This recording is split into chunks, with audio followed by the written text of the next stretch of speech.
Hello, everybody, and welcome to the Cut to the Chase Bengals Blitz. I'm your host, Chase Younts. Got my boy, Justin Lacey, to the right. Justin, what's going on with you? Doing pretty good, my man's. It was a tough game coming off of Sunday, but you know what? We got a short week to turn around, and it's time to focus on the Ravens now. Indeed, it is, man. So tonight we were gonna have Marissa McBride on the show from Up and Adams, but she's feeling under the weather, and we're gonna reschedule with her later on down the road. That's gonna be a very fun episode to have her on. Whichever game we decide to have her on for. Hopefully, the Bengals can rack up some wins before she comes back on the show. But we appreciate her. If you're watching the video, like and subscribe to us on YouTube. If you're listening to us, make it a favorite on the podcast, Apple, Spotify, Google, whatever. There's again so many places to find a podcast. Um, you know, Coming off a rough week, a rough Sunday. The Bengals losing to the Texans 30-27 in very, very dramatic fashion. We talked about all the stuff on the Roaring Reactions. If you guys want to go check that out, it's also on YouTube as well and all the other podcast places on the Run Through the Jungle Network.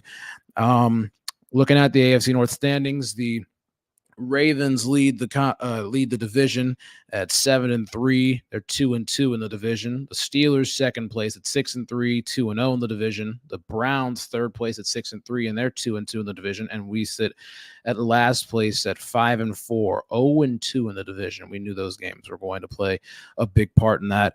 Just to kind of set the stage, Baltimore wins. This keeps them in first place for Thursday, but if Cincinnati wins, it puts them one game out, actually a half game out. Well, one game out in this scenario, but it makes Pittsburgh and Cleveland, the winner of that game, would move to first place if the Bengals win on Thursday night. You know, Justin, there was a lot of weird things that happened this week in the National Football League in general.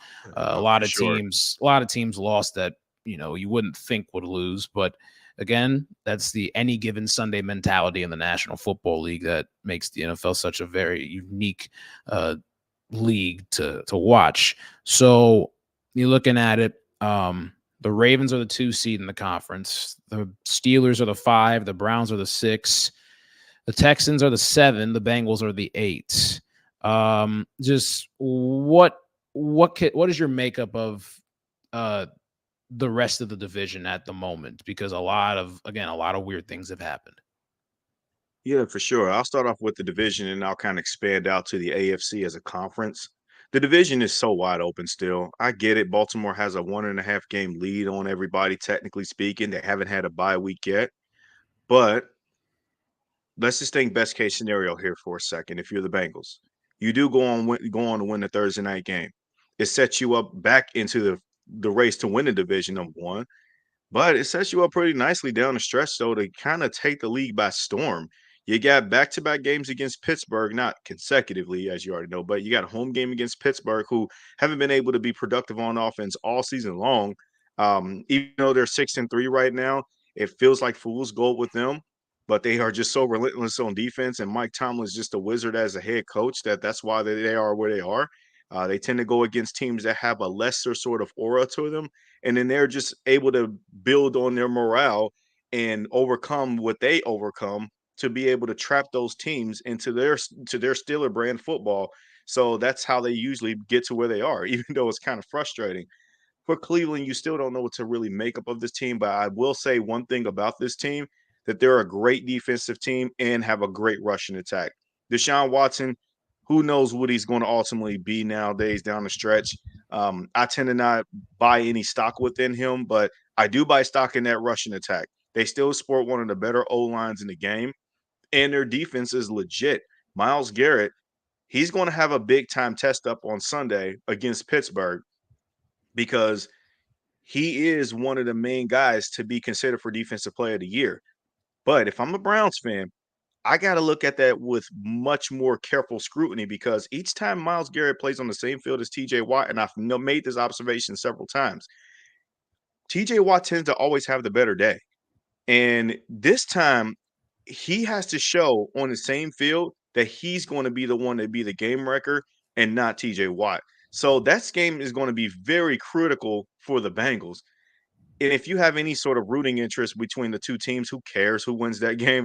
Because you got to focus on this Thursday night game against the Ravens first and foremost.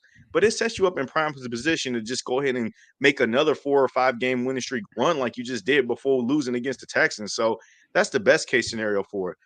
The worst case, obviously, if you lose this game, that basically just puts a nail in the coffin to your hopes of getting the division title, of course. And if you do lose against the Ravens on Thursday, you probably don't deserve to win a division in the first place. That doesn't mean that you don't deserve to be in the playoffs. You Yeah. still are a playoff caliber team. You still a team that can go on and make that magical run if you get all the right things together for yourself. But at 5-5, all hopes were kind of lost at that point. You're talking about Baltimore sitting at 8-3, Pittsburgh or Cleveland. They're going to be now a game and a half up on you. But I still like the Bengals' chances to still make the playoffs until they're mathematically eliminated. But it just doesn't look good for you if you lose this game because you're now 0-2 against the AFC South. You're now going to be 0-3 against the AFC North. And you got another AFC North team coming in your house the week afterwards, even if you're going to be on a 10-day break period. So it's a lot to make up of when you think about the division of it itself. Now let's go into the AFC as a conference. It is still wide open. No one's running away with this as a favorite. If you're the Bengals, do not let the Texans' recent loss discourage you from that because a lot of teams lost that they shouldn't have lost, Baltimore being one of them. The Bengals, the Ravens, and the Chiefs really got the stranglehold of those are the teams that really you don't really want to see those teams in the playoffs if you're any other conference. I get it. Houston just beat us, but I would like my chances a second go around time against the Texans if we were to see them down the road in the postseason. But Mhm. I just don't really buy into any other team that is really strong, that's going to make a strong push outside of those three guys when they're playing their best ball. Unfortunately for the Bengals, we're just playing in a tough division where the Steelers and the Browns just keep winning. That just tends to be the case. Jacksonville, I still really like. Don't get me wrong. I know they took a ugly L against the 49ers, but that's a 49ers team that just they're coming off of a bye. They were spat on all throughout their bye, on coming off of a 3-game losing streak. They just added Chase Young to rejuvenate their pass rush. So it's just they were bound for a pretty big trap. Now I didn't think they were going to lose that bad, but it happens. We've already mentioned briefly the Buffalo. Actually, I don't think we mentioned the Buffalo Bills. We mentioned that off air. Not yet. But Buffalo took a pretty ugly loss. Not ugly in terms of score lopsided defeat, but they took a pretty ugly looking loss to where, man, now you got to question, do they need to build this thing back from scratch again when it comes off? They just fired their offensive coordinator. I'm sure we're going to get into that a little bit, maybe. Ken Dorsey, he's out. Joe Brady's taking over as interim OC for them. They Mhm. can't run the ball still, even though James Cook looked pretty good on Monday night. But if you're the Buffalo Bills, it's just a lot of I don't know what to make of it. And if you're the Bengals, you better be glad you're not them. They got an even tougher stretch coming up. And, we'll see how the rest of the teams, if they rise to the cream of the crop. I am paying my eyes on Houston Texans right now because not only that they just beat us, but DJ Stroud, he is putting the league on notice. So I am thinking pretty highly of him. But at the end of the day, if you're the Bengals, just temper yourself right now that you don't have to get so up in arms and emotions. I had to learn that myself over the last couple days after just watching us lose. But after seeing the rest of the league happen and the breakdown that it took, I'm actually okay. I think the Bengals can right this ship, and I'm going to end it on that note before I let you take over. Okay. Yeah, I agree with you. And I think us being in the city, because we're both in Cincinnati at the moment, I think it does make it a bit stressful and everything because you got people all around us that are like, man, the Bengals we're in trouble. It's this or that, like there's a lot of stuff that comes with that. But you know, I mean, why does it feel like every single time we lose that it feels like the world is ending? Because Yeah. of the first 4 games of the season, we put ourselves in a Hmm. 1-3 hole. And this is something else I want to talk about. So think about it. We put ourselves in a 1-3 hole. Then we went to going into the bye week. We come out of the bye week and we beat the Niners and Bills, and everyone says we're back. And then we lose the Texans. If you're thinking about it, what did we all say when we were 3-3? Like, well, actually, when we were 1-3, I'll go back to that. We said Yeah. win these next 2 games and let's get to the bye at 3-3. We do that. Right. We get to Right. we're in the bye at 3-3. All right.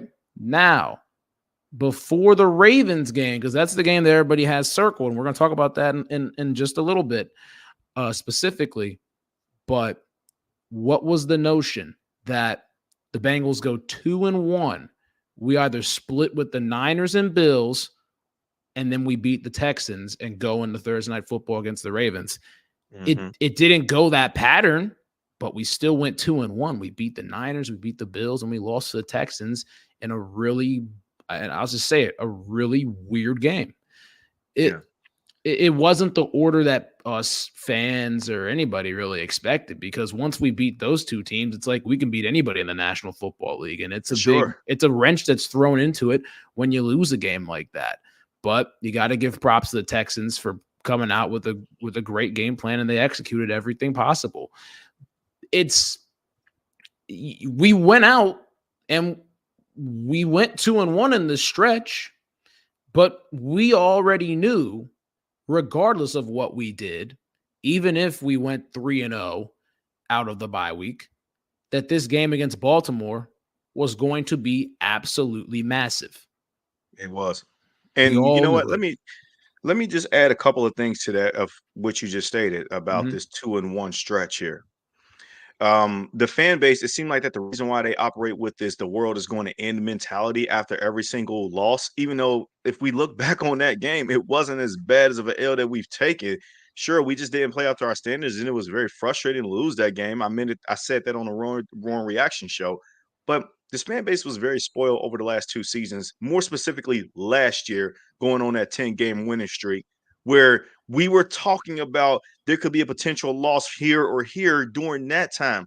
But the Bengals still right at the ship and ended up proving everybody wrong. Like, we won out. And I think that people are just applying that metrics and setting those high standards, moving the goalposts. When every time that we were to win, they said, okay, well, we shouldn't lose this and we should go be able to win. Like, there was bound to be a slip up somehow.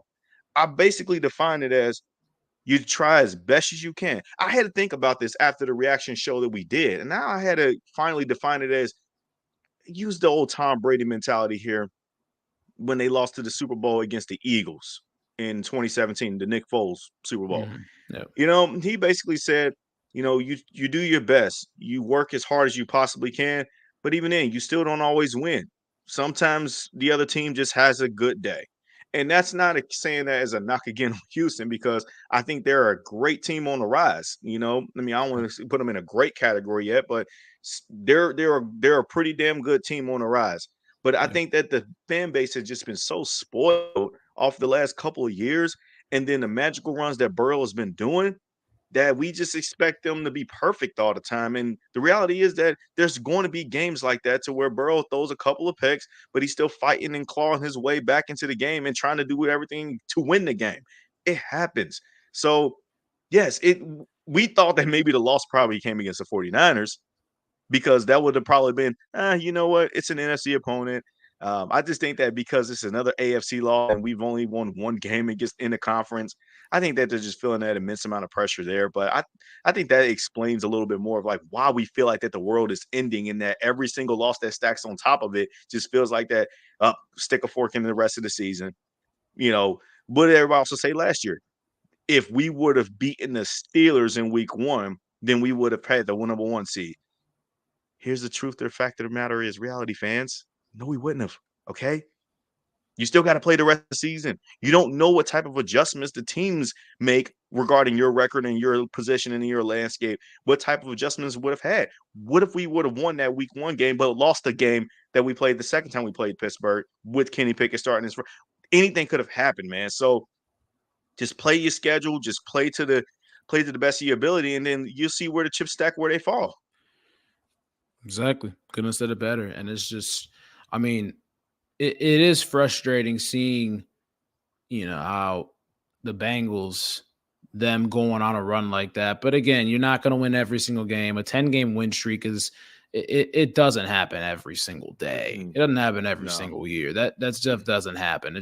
Like I said, just weather the storm, get through it, stack up some wins. You can't win. You can't go 6-2 on Thursday night. You can only go 1-0 or 0-1, and we obviously want to go 1-0 in this one. We're going to take a really quick break, but we're going to come right back, and we're going to talk some game notes and keys to success for the Cincinnati Bengals in a crucial Thursday night football game against the Ravens. We'll be right back.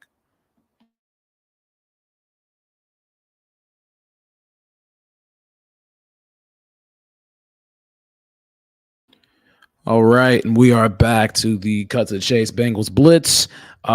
Just a couple of game notes between the 5-4 Cincinnati Bengals and the 7-3 Baltimore Ravens. Game will be played on Thursday, November 16th at 8:15 p.m. on Amazon Prime. Al Michaels, Kirk Herbstreit, Kaylee Hart's going to be on the call. Maybe Al Michaels will have a little more pep in his step, or pep in his voice, that is, because it seems as though he's just kind of lolling through The Walking Dead and everything. But, and Kirk Herbstreit, awesome. But a couple notes. I don't want to sound like the bad cop in this mode.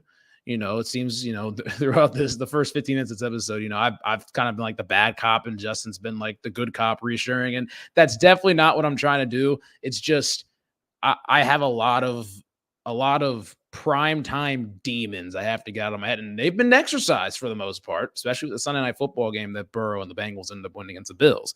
They got exercise in that one. But I'm going to read a couple of notes here. The Ravens won the first meeting in week 2 by a score 27-24. This was the game where Joe Burrow was not 100%, not nearly 100%.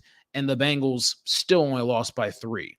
Their offense got going late in the first half when they moved down, and they ended up getting a field goal after Charlie Jones had his long touchdown return, which happened to be the first touchdown of the Bengals season this year, believe it or not. We went down almost, we scored a field goal. Jamar Chase almost caught a back shoulder fade route, which again is Burrow and Chase's specialty in that regard. But, they settled for a field goal. And then the first drive out of the second half, we moved down the field on offense. Burrow throws an interception to Geno Stone, who actually leads the league in interceptions. He has 6 this year. He's been balling, but it's an uncharacteristic throw that Joe Burrow would normally zip through or normally just wouldn't attempt. And it threw an entire wrench in the plans of the rest of the game. But what happened after that? The Bengals were in a hole. They were down by 10 consistently the rest of the game until we ended up losing by 3. But what did we do? We went down the field and we scored a touchdown. We scored 7 T. Higgins.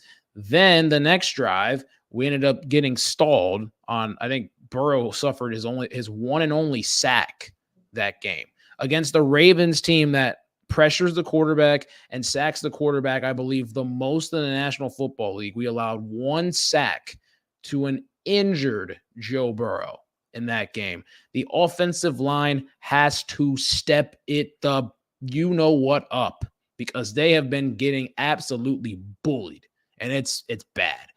Now, I'll say this, all right? In that game, because there's a lot of reference to that game, there's a lot of things that have changed since that game. Players that are in or out, schemes that have been changed here or there. These two teams know each other very, very well. But a big thing is the Bengals were moving. They were doing their thing in the second half.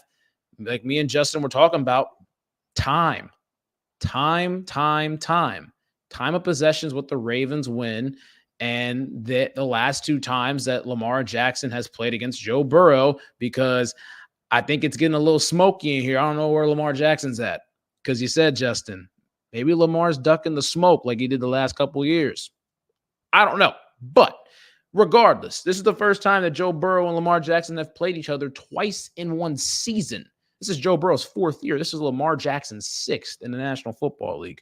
Lamar Jackson, 3-1 overall against Joe Burrow. They can throw the 7-1 numbers out there, about him against the Bengals, but 4 of those matchups were against the Bengals. We could say that. And then 4, out of the 4 matchups that Lamar has played Joe Burrow, he played once in 2020, and that was against a very just broken Cincinnati Bengals team in Joe Burrow's rookie season. 2021, the Bengals walk into M&T Bank Stadium and beat the living breaks off of Baltimore in the second half and win by 24. And that's where we put the league on notice. Then in 2022, last year, Sunday Night Football, The Bengals go up late after a, not that great of a performance, but they go up late in that game, 17-16. Baltimore has the ball last and wins the game off of Justin Tucker's leg. And then this year, the Bengals fall behind, but the Bengals battle back, but Baltimore has the ball last, and they end up closing the game out. Joe Burrow has not been swept by the Baltimore Ravens or the Pittsburgh Steelers. The only team he was swept by was the Cleveland Browns, and that was in 2020. So post knee injury, Burrow has not been swept. I will knock on wood for that measure. Now, since 2011, the Ravens are 15-2 in home primetime games. Since 2006, the Bengals are 1-20 on road primetime games. Two completely different sides of the spectrum. But I will say this before Justin talks, because I know Justin has some things to say. Before we talk about keys to success and everything, Joe Burrow and the Bengals exercised the 31-year playoff drought demon, and they won. Joe Burrow exercised the Sunday Night Football demon on NBC, and they won. Joe Burrow's 0-4 in primetime games on the road, but every single road primetime game, there's 2 playoff games and there's 2 regular season games against divisional opponents. The Bengals were in the final possession of every single game. It just happened that the Bengals did not have the ball last in those games. Justin, what do you have to say? So I'm actually going to go. Let me start off with the week 2 game. And then I'll continue on based off of a lot of the stuff that you had stated, because there's a lot of this facts in there. Okay. Mm-hmm. I do want to add context for those Raven fans out there. Please do. They need to hear the context. They and some will be favorable, but then as we continue on with this spiel, then it's not going to be favorable for your ears. What do you think? It's a Bengals podcast. Come on now. Well, yeah. I mean, but obviously. But I'm not going to be one of those people that's just going to utilize this Burrow's injury as an excuse to why we lost that game. Even though it was a fact. He was playing that game almost like he was in a straitjacket. Mm-hmm. But Baltimore was a down 3 starting linemen in that game. Ronnie Stanley being most notable, Tyler Linderbaum being another. They were also down their main starting corner, Marlon Humphrey. Mm-hmm. If I'm not mistaken, Marcus Williams was also out during that game. Maybe one of the safeties. I think it was Marcus Williams. I think it was Marcus Williams. Yep. And they still ended up balling out and winning the game. Lamar Jackson still overcame all of that. Now, we would have gotten a strip sack fumble on him had a penalty not have wiped it out. And it was recovered by our defense too. But at the end of the day, at the 25 too, I'll say that. But at the 25, and the Bengals defense recovered. So with that being said, woulda, coulda, shoulda, but we didn't get no turnovers like that on Lamar. We didn't get him to the ground not once.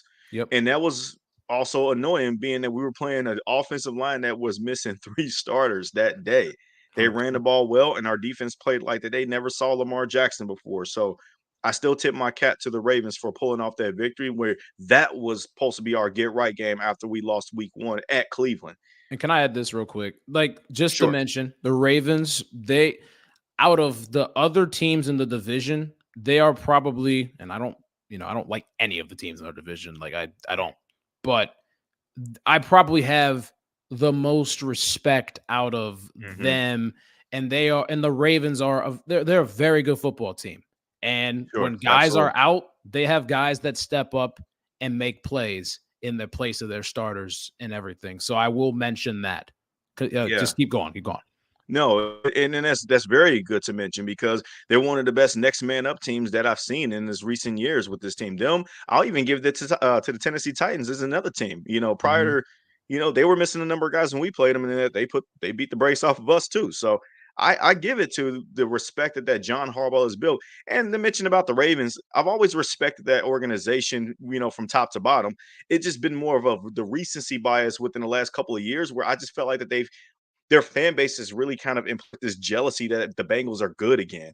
And they were insanely upset and pissed off at us because we beat them twice in 2021 en route to going into the Super Bowl.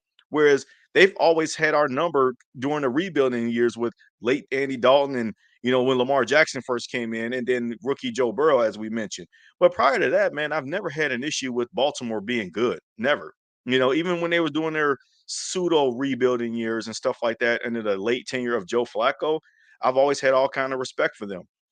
They were like that cool cousin, that cool cousin where you kind of admire each other. There was never really no real big ownership, like, oh, I got your number and stuff like that. They'll get us one time and we'll get them one time. But it just felt like ever since they got Lamar Jackson and they've kind of dominated a little bit before we got Burrow and he started hitting his stride, they kind of talked themselves up this ladder range of they've always had our number throughout all of our history within the matchups, and that was never correct. And that Never. was the It part ain't. where and that's where the part I always get frustrated with when it comes to Baltimore fans more than anything is because they've always thought that they were like Pittsburgh to us in the years past when they never were. Hell Okay, no. Hell no. the, the Let me mention head-to-head this. matchup is Yeah, my fault. I didn't mean to cut you off, Justin. My no, you fault, my good, you fault. good. But let me mention this real quick to back up your numbers right there. The Ravens are 29 and 27 all time. This is one of the most symmetrical down the middle rivalries that's in the National Football League right now. And that's what I was going to bring up next. The head-to-head matchup. Okay, I think we're thinking on the same mind, the playing field right now. You know what I'm Oh saying? yeah, So we own it, man. We own it, and now because the head-to-head matchup is damn near identical. Yeah, obviously it spills a little bit more over to their side, yeah. but then that gives me a nice little segue into Lamar Jackson's record against the Bengals. It feels a little hollow, and this is where you brought up earlier that I need to capitalize on that because we were talking off air about it, but I'm going to bring it up online here. Mm-hmm.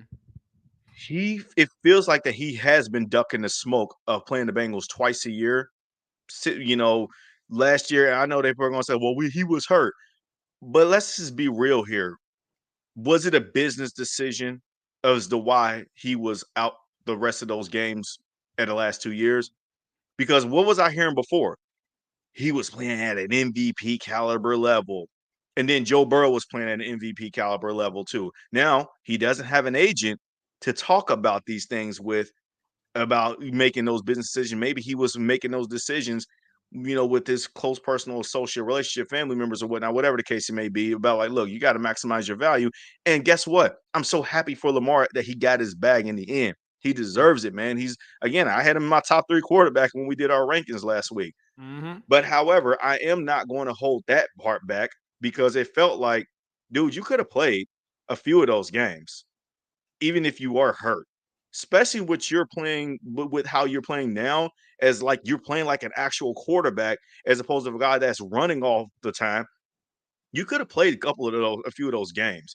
I expected him, maybe not the week 18 game against the Ravens. I'm sorry, against us last year, the coin flip game, as we like to call it. But the playoff game he could have played, in my opinion. But he didn't even join that fight on the team.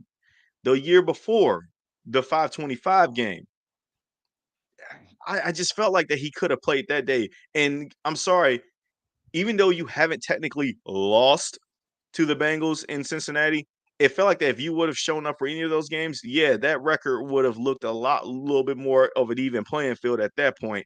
So that's where I come to look at that. I'm not fazed by Lamar Jackson's record when he plays against the Bengals. And in fact, I think that the landscape evens itself out, and it might do it this Thursday. So I get it. We got the primetime woes right now, and the Ravens are really good on primetime.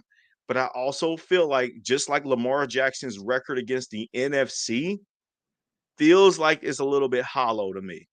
And I get it. He's beaten a shit ton of people, over the years since he's been in the league, more specifically and most notably this season when he's beat the living hell out of the Lions and the Seahawks. But them boys in San Francisco are a little bit different. And yeah, you can talk about your record against the NFC all you want to. You're not seeing the 49ers on a regular basis. You're seeing like some of those bottom feeder teams. And again, let's call a spade here. He was missing for some of their losses when they played the NFC opponents like the Packers in 21, the Rams in 21, all that stuff. So you kind of have to take those things with a grain of salt a little bit because his availability was always in question. But he does perform when he is healthy. I do give him that. So I'm not really going to be phased by any of their records, their winning records. I know that they're going to be very theatrical come prime time on Thursday night, just like last year when we played them on Sunday night. But at the end of the day, I still expect the Bengals to show up and show out too. So it's a dogfight. It's an AFC North game. Joe Burrow, if you listen to his press conference today, he understands that both teams are fighting to win a division. We're not talking about second place here or third place here, even though we understand right now that we're last place. We're still fighting to win the AFC North because we understand that that's probably the best route and the safest bet to get into the dance and make a true Super Bowl run here. A couple more house cleaning items right there because that is all very, very true. Um, so I never talk about rankings, offensive, defensive rankings, because again, numbers and stats can be skewed. But you know, the Ravens, they're very good in a lot of different categories. I will say they have the best rushing offense in the National Football League, the second best total defense. The Bengals are not good in a lot of categories, a lot of that being because of the first 4 games of the season. But since they've come out of the bye and everything, they've been really good in a lot of categories. Now, I do want to add 2 more things before we give like our players to watch and stuff.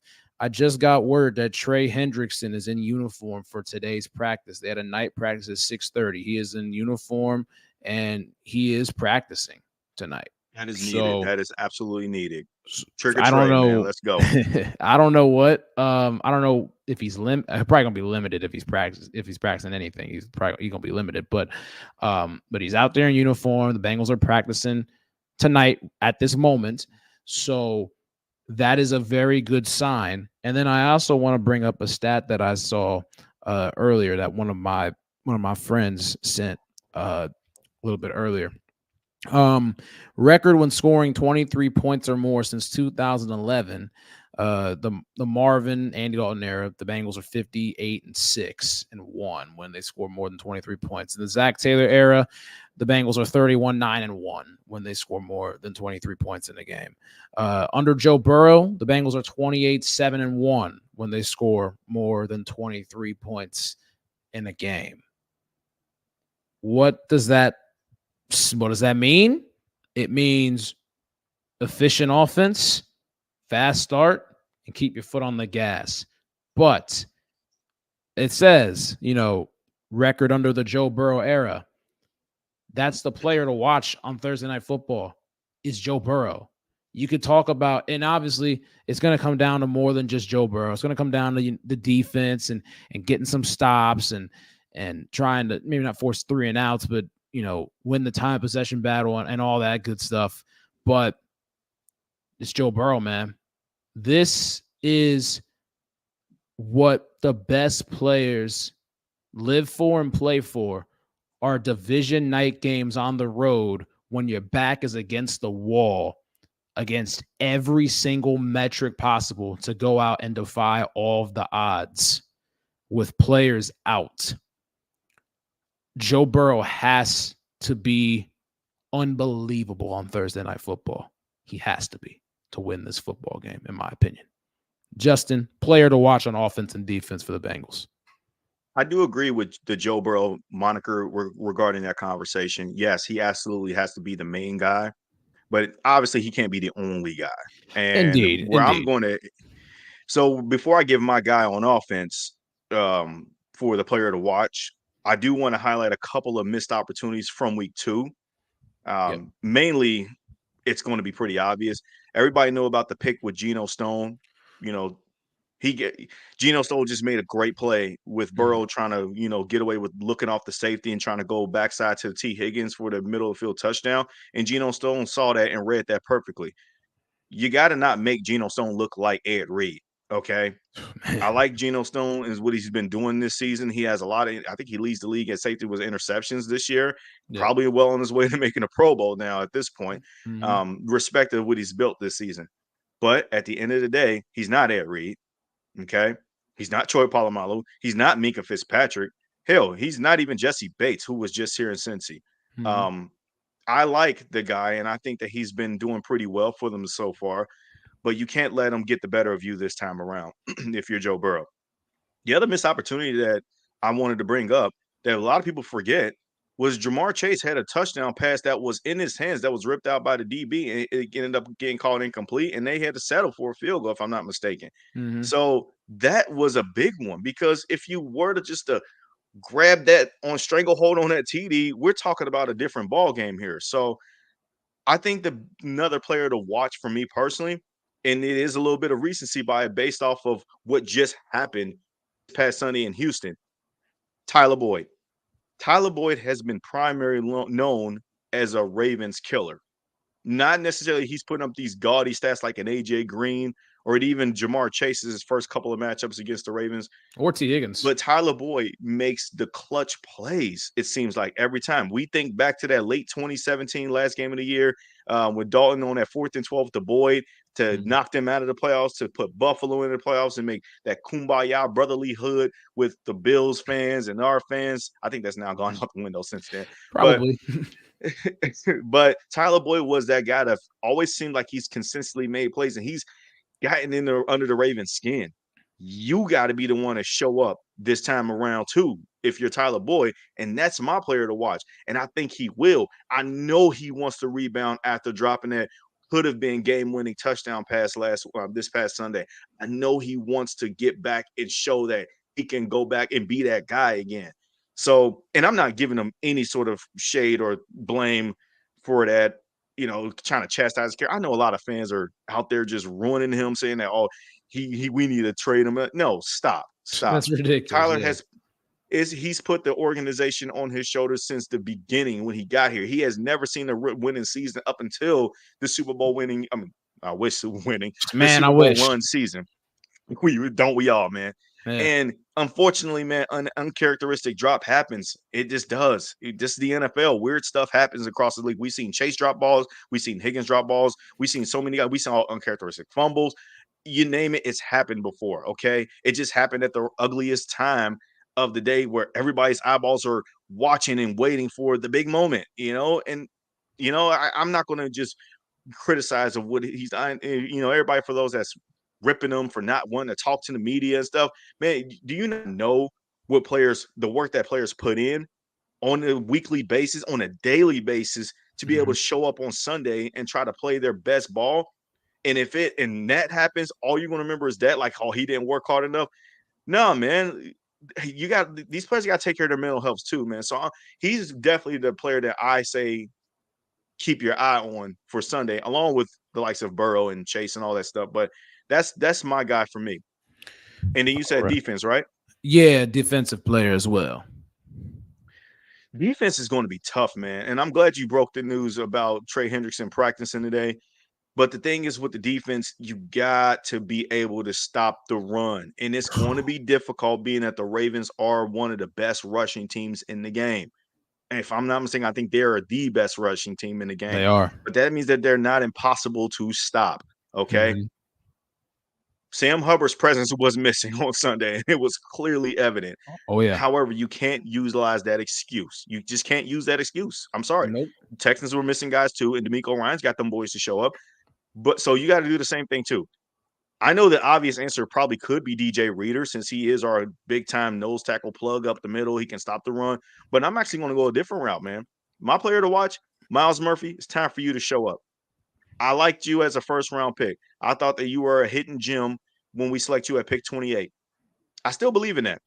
I still think that you have a bright future ahead of you. But this is your moment where you got to grow up and grow up in a hurry. And I like some of the potential that you did when we were on our win streak. But now it's time for you to make big-time plays here. I'm not saying you got to go out there and be like a Dafe Owe this game, even though that could be a really good comp for him. But you gotta go in there and just show that you can be not only just a Sam Hubbard replacement, but the future that everybody has that can see, like, all right, the future is kind of happening now.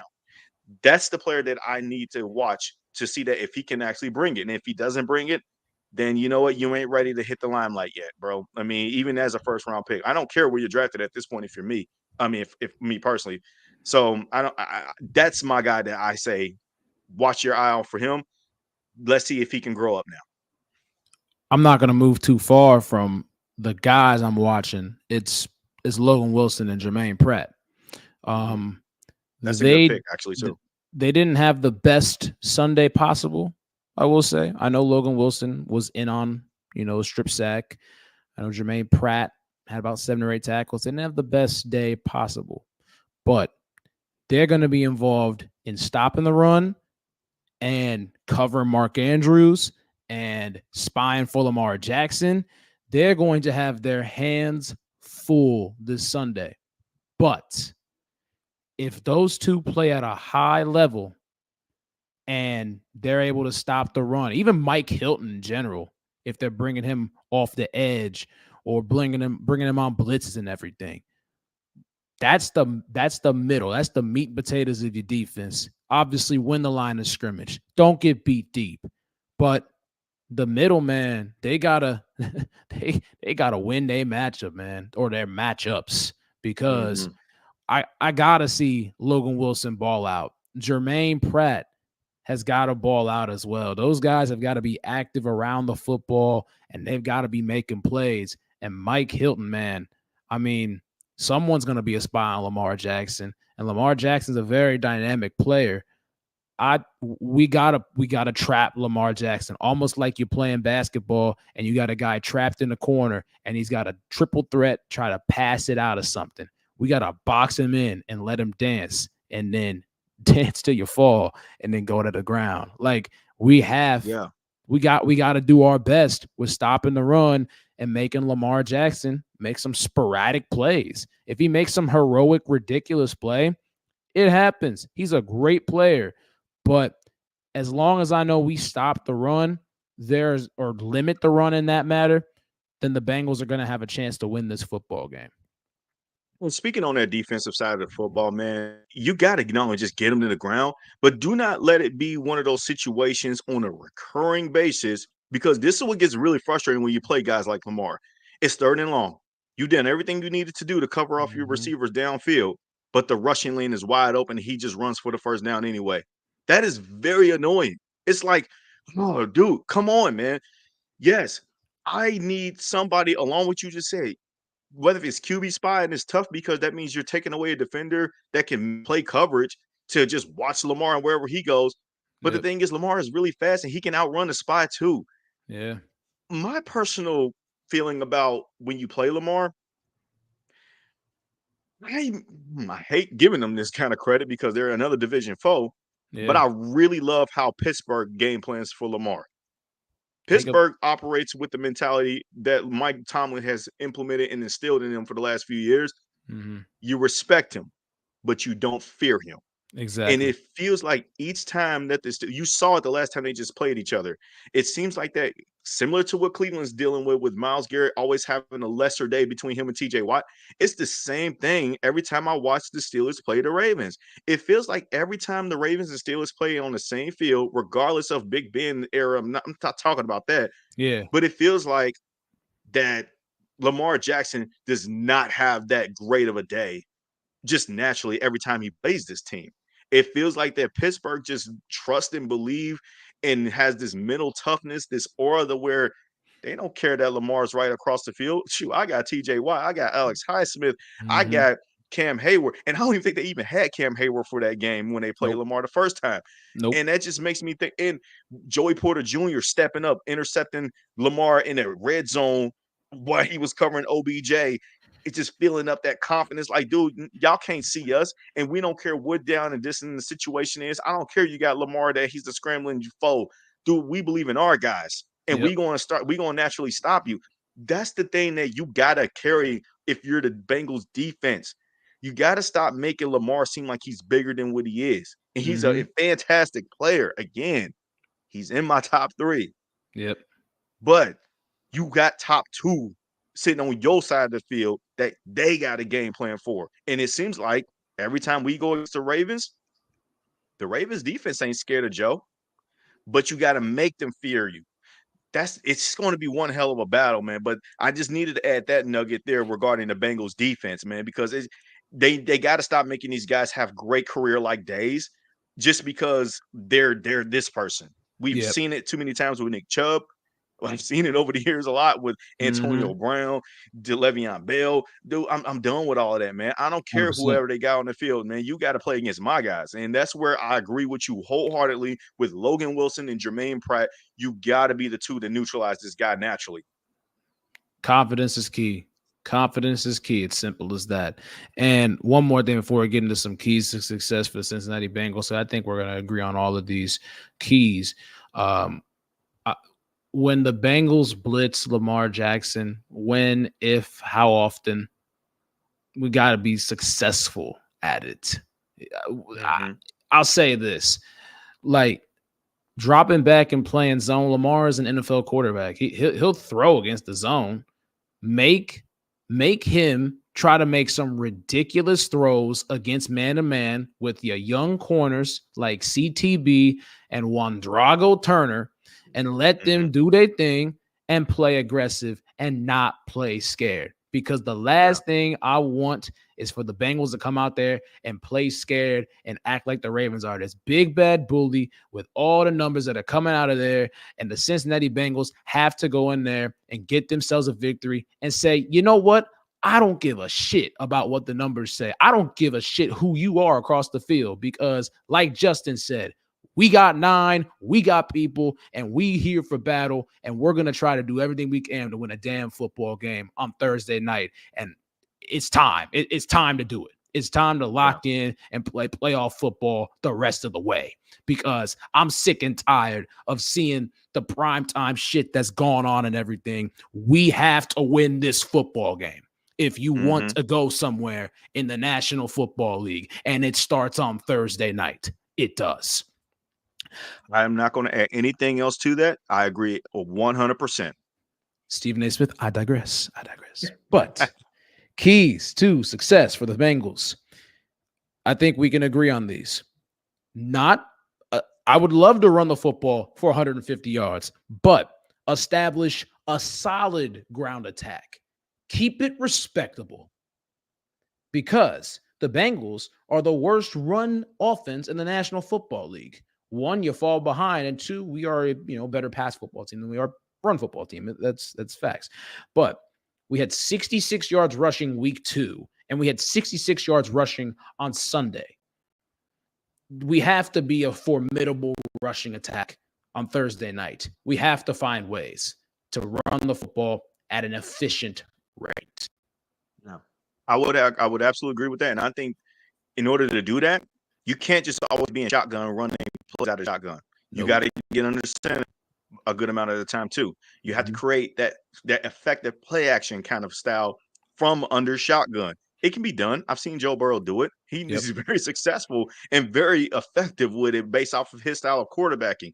But this is where you got to implement a little of that Tom Brady-like approach, because every time I watch Tom Brady play the Ravens, even though the Ravens wasn't really scared of play those Patriot teams in years past, they still couldn't really beat them all the time. And that's because Tom Brady knew how to outsmart their defensive game plans a lot of time. Joe is just very smart himself too. So yes, in order to be to establish a more effective running attack, you have to be able to show way more capable of creative play calling from under center.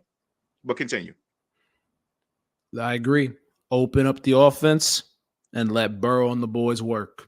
Let them do their thing. Stop waiting until later in the game to unleash everything. We don't have much margin for error. The time is now. Waste too much time, and the Ravens are going to take all that time. That's a problem. Let Burrow work and open up this offense, which obviously means protect Joe Burrow. That's obviously that's a staple in the Bengals community. We got to protect our quarterback. But let Joe get out on the run. Let Joe create some plays. Do all that. Let him do his thing in this game. And hopefully the right thing. But let him do his thing in this football game. I'll say this. Win early downs. Get ahead of the sticks. Make it third and manageable, third and short. Because, again, third down. On defense, we gave up 9 for 14 on third down against the Ravens in week 2. That is unacceptable. The Bengals were actually 10 for 15. The Bengals on offense were 10 for 15. We were coming down. We were from behind the entire game. But if you make it third and manageable or third and short, you have a threat that, Joe Burrow can throw it or run it, or whatever happens, happens. The same thing could be said about the Ravens if they keep it 3rd and short. But the Bengals, again, have to win the line of scrimmage on both sides of the football, and we have to make it 3rd and manageable for us, and we got to make it 3rd and questionable for the Ravens. That's going to be big going forward. And limit the ground game. 178 yards given up in week 2. Last week, gave up 188 yards, and 150 of them to Devin Singletary. The Ravens had 3 guys that ran the ball 10 times or more in that football game. It wasn't just one guy that dominated us. It was 3 guys that led an oligarchy of a run attack. And you got to be able, again, to win the line of scrimmage and not necessarily shut down the run game, but limit it and put the focal presence on Lamar Jackson's arm and play physical, aggressive football and try to win your matchup. Because if you win your matchups, you will win the football game. And along the lines of that rushing attack, do not, and I want to repeat, do not allow Keaton Mitchell to have an even more bigger career day than he's already had these last couple of weeks. Mm-hmm. You already did it with Devin Singletary, who was a cast off from the Bills offense. Please do not allow that happen to Keaton Mitchell or Gus Edwards or Justice Hill, and more specifically, obviously, Lamar Jackson. Indeed. The coaching's going to be big in this one. It will be huge. It'll be Zach Taylor in the offense. It'll be opening up the playbook. It'll be Lou Anarumo in the defense, getting these guys ready and getting these guys to get their confidence up and the players to find their confidence and having the right checks. The Bengals have to start this game off fast and put the pressure on the Baltimore Ravens and Lamar Jackson's arm, because we've seen that when you play a team like the Niners, that their first initial action is to run the football, and you get ahead on a team like the San Francisco 49ers, I get Brock Purdy threw for 365, and it was, a lot of stuff later on in the game when the game was pretty much open. But again, put that pressure on Lamar, put that pressure physically, put that pressure figuratively, and put that pressure mentally on him, because we've seen Lamar do some good things under pressure, but we've seen a lot of bad as well. Mm-hmm. And I just have confidence, put the pressure on them, and play with a lot of juice Thursday Night Football, and the Bengals could come out on top. And I think they will come out on top if they do those things. Facts. And if you're Joe Burrow, it's time for you to show them that, look, I love Lamar. I respect his game, but I'm the better guy. 100%. Any final thoughts? You know what? I almost had a bad thought, but I'm not going to unleash it on the podcast. So I'm going to leave it at that. I think that just embrace yourself for a dogfight of a kind of like a game.